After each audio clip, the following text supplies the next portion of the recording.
Hi everyone, this is Zohaib. Welcome to my YouTube channel Learning H Pro. And today we are going to create orders page. Whenever orders get punched, it will reflect in records of order items, like whenever the user punched the customer's order. So it the order will reflect in the orders page. So in today part 9 of this video, we are going to create and implement that. So let's get started. First of all, we are going to open our Visual Studio, and this is the last work we did. So first of all, let's close all of these things, close all the tabs. Okay, so now our project is now cleaned. Okay, so first of all, we have to create method in database service. So first create that method. We are inside our database service. In this database service, we are going to create a method named get orders async.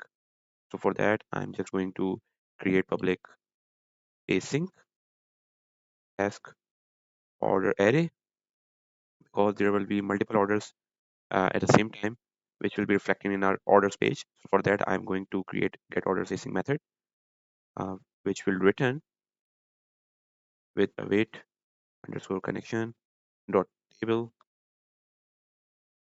with the order array. After that, it will be a to array async.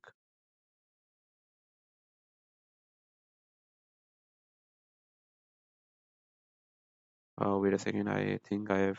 Uh, okay, so we just have to place this. Okay, so now we are good. After this, we just need to close it by semicolon. Okay, so now our this method is now created. After that, we have to initialize method in orders view model. So for that, we are going to implement into our view models. So we just go to our orders view model, and below this, we just need to, okay, first of all, we just need to make it observable collection, because there will be multiple orders. Public observable observable collection, here it is, within order orders get set written will array. Okay, it will not store all the orders in an array, so we have make an observable collection for that. Okay, so after that, we will just create a flag for it. Private bool is initialized. We are creating a flag because whenever we go to our orders page, so first of all, it will check if the order items are populating or populated. So if it will be populating, so the loading cursor will be spinning, or else when it will be populated, then the spinning cursor will be not spinning, so the loading will be false. So for that, we are going to create a flag for it to initialize the order items.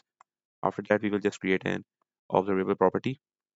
Inside the observable property, we are going to also create a private bool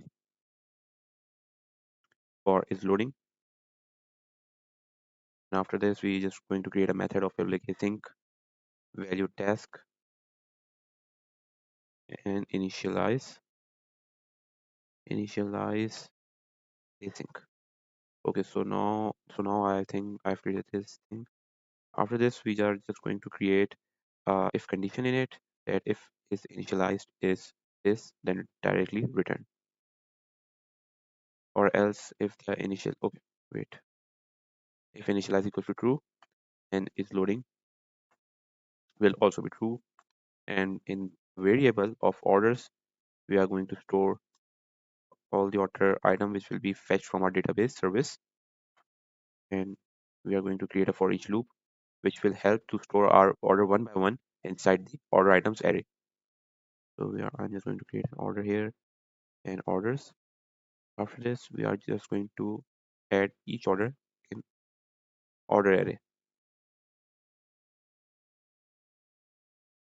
So this method is successfully implemented. After this, the loading will be false. Okay, why it is giving error, let me check. So we have used an order which will be orders, because here it is orders. So for that, we have to replace this with orders. Okay, so now we are going to inject in our orders view model. For that, I'm just going to go to my pages, and where is my order page? Okay, here it is. And we just will go to our order page .xml.cs file, and here we are going to inject our orders view model. Okay, orders view model, and inside orders view model, Uh, we will just create a property for it, which will be this field. I'm just going to make it with an underscore because I'm comfortable with that. Okay, initialize component is as it is. Okay, so now we will be using a binding context for it, underscore of orders view model, and we will just, okay.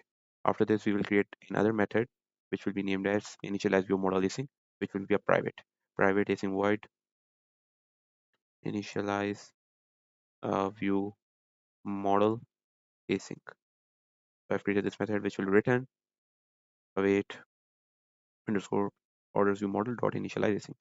So now we are just going to also call this method here. Uh, just copy the name. Okay, so now we are good. Our orders page.xml.cs is now implemented successfully. So now we just have to refer our orders page into our MAUI program.cs. For that, we just go to our MAUI program.cs, and here I'm just going to add my orders page as well, which will be a singleton, and it will be an orders page.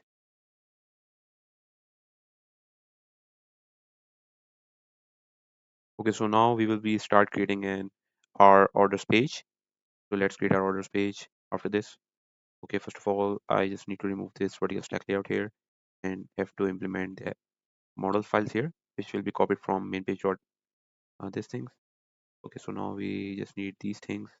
Just copy it from here and paste it here.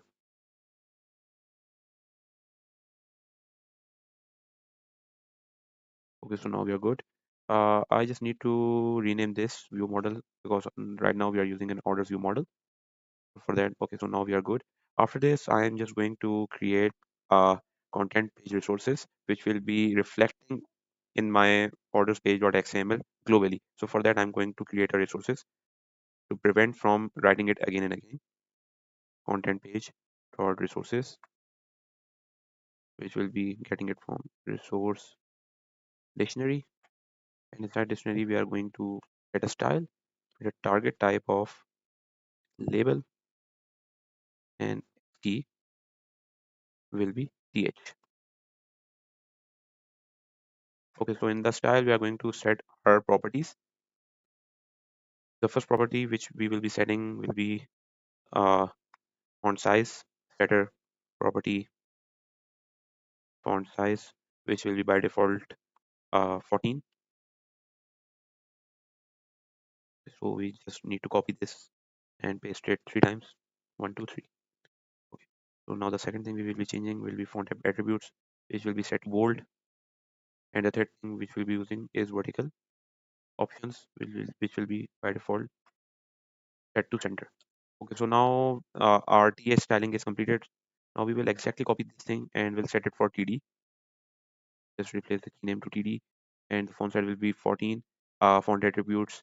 Okay, so now we don't need font attributes anymore. We will just use text color here, which will be by default black, and the vertical options as it is center. Okay, so now we are good. After these things, we just need to create a grid, which will be set to column definitions. Okay, so now I am assuming that we need to show our orders items on the left hand side, and the pure details of the order items, which will be seen by clicking the view details button, which will be seen onto the right side. So we have to cover our left hand side within a 0.75 ratio and the right hand side with the 0.25 ratio. Okay, so now our grid is now completed.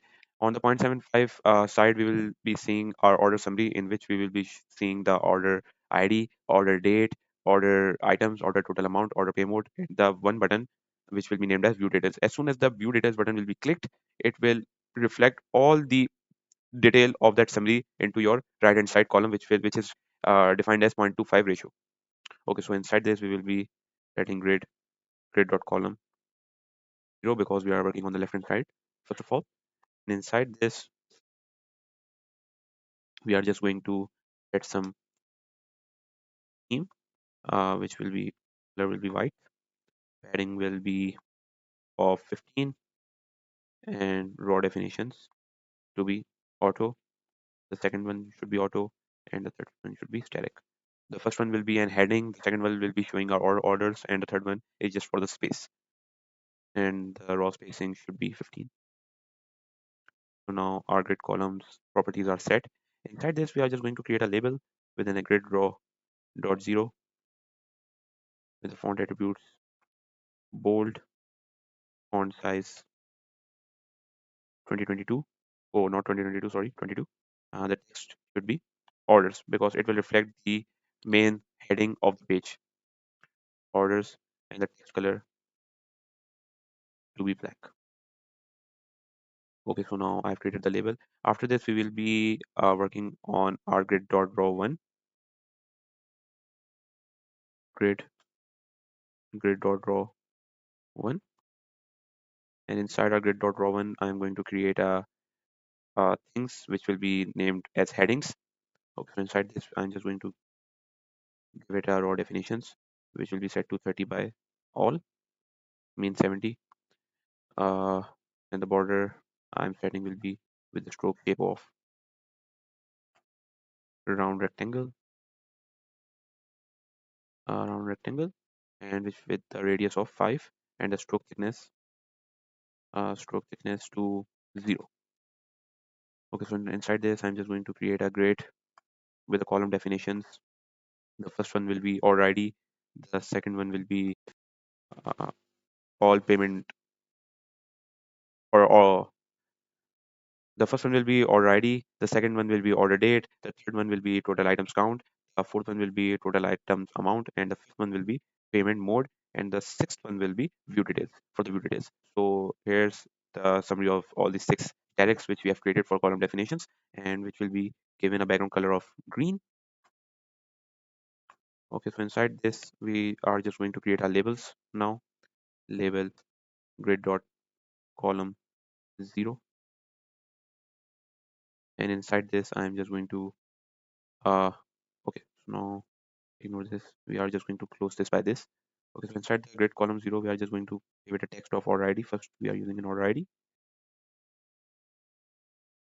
with a styling of static resource th because it's a heading, and the padding will be 15 0 0 0. Okay, so now we are good. After this, I'm just going to copy the same thing and going to paste it for the 6 times. 1 2 3 4 5. Okay, I think it's 6. Basically, yeah, it's 6. Okay, so now after this, I'm just going to rename the column to 1, which will be assigned to order date with no padding here. Okay, after this, I'm just going to create amount paid, that how much total amount is paid. Amount paid is the static resource of this, and with no padding, it's a grid column of 2. This will be 3, this will be 4, and this will be 5. Okay, so this will be payment mode, that how the payment is done. Static resource with no padding here. And on the fourth one, we are just going to display the number of items with no padding here as well. And the fifth one is the last, which will be set to which will be set as a gap with nothing at all. For the space, we are going to create this. Okay. After this, we are going to create a collection view in which our all orders will be showing or populating. So for that, we are going to create that. Just going to close the border here, and just below this, I'm going to create a collection view. Collection view with grid.draw 1 item source from where it will be getting binding orders. And inside this collection view, I'm going to get a collection view dot item template. And in this, I'm going to show a data template with data type of models dot uh, models dot order model. Okay, so now we are good. And inside this, I'm going to create a grid with column definitions set to 6 directs. I think these are all six, yes. Okay, and the raw definitions will be set to 4, auto, and auto. So now we are good. And inside this grid, I'm going to create all the things which will be same, but just add-on will be like binding with IDs and string formats. So I'm just going to create a label here with grid.column 0, grid.raw1 with a text of binding ID, string format to be set as by default hash, which will be inside the inverted commas,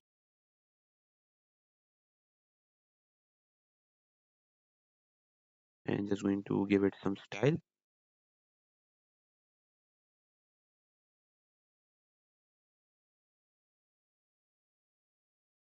Static resource TD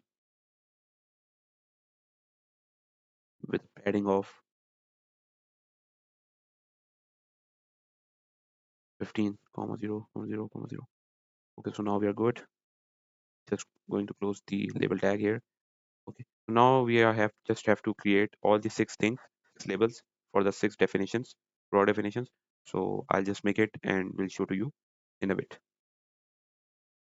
Okay, so now I've created all the six labels. As you can see, the first one is for the order ID, the second is for the order date, the third one is for the total amount, the fourth one is the payment mode, and the fifth one is for the items count, and the sixth one is the button, which will be showing as I showed you for the displaying all the orders detail. After this, we are just going to create a box view, which will be outside the grid. We are creating a box view because all the orders will be overlapping. So for avoiding the overlapping, we are just going to create a box view for that, which will be binding with is loading, horizontal options as fill, vertical options also fill, and the color should be gray and opacity set to 0.2. Okay, after this I'm just going to give it a activity indicator, and inside this indicator we are just going to set a property of is running, which will be binding with is loading as well, with request of 25, height request also as 25, horizontal options center, vertical options to be also as center, and the color of the indicator should be green. So now we are good. After this, we are just going to create a column for the right hand side. So for that, this is the grid. I think yes, this is the grid we have created for the grid dot column 0. And outside the grid, we are just going to design our grid dot column 1. Padding should be 0, 10 with background color of white smoke. The raw definitions as auto and full. So these all things are good. Now let's run the application. Okay, so now our point of sale is now loaded. And as you can see, if I place any of the orders, okay, let's expand this for a better view. Okay, if I select it by paid online, so as you can see that message is here. And if I go to my orders page, uh, let me refresh this. Wait a second. Because of the date time, it's take some time. Okay, we'll fix that later. Let's close this. Let's run the application again. As you can see that now our order is punched as online. Okay, let me expand this a bit. We will just align this in a few other videos. This is our headings, order ID, order date, amount paid, payment mode, number of items. This will be clickable, that whenever we click any of these things, our order will be populated here. Okay, as you can see, I have just created an order with a date time of 16 January 410, and the order amount is 8.98, and it is done by online. As you can see, I have paid that order online. Okay, so in the next video, we are just going to create a view full details of the order by clicking on the view items, and it will be showing here all the order details. That said, I hope you like the video. For more upcoming videos, kindly press the subscribe button, share with your family, friends, like the video, comment down below if you have any query. For more coming videos, kindly press the bell icon so you will never miss an update. For until the next video, thank you.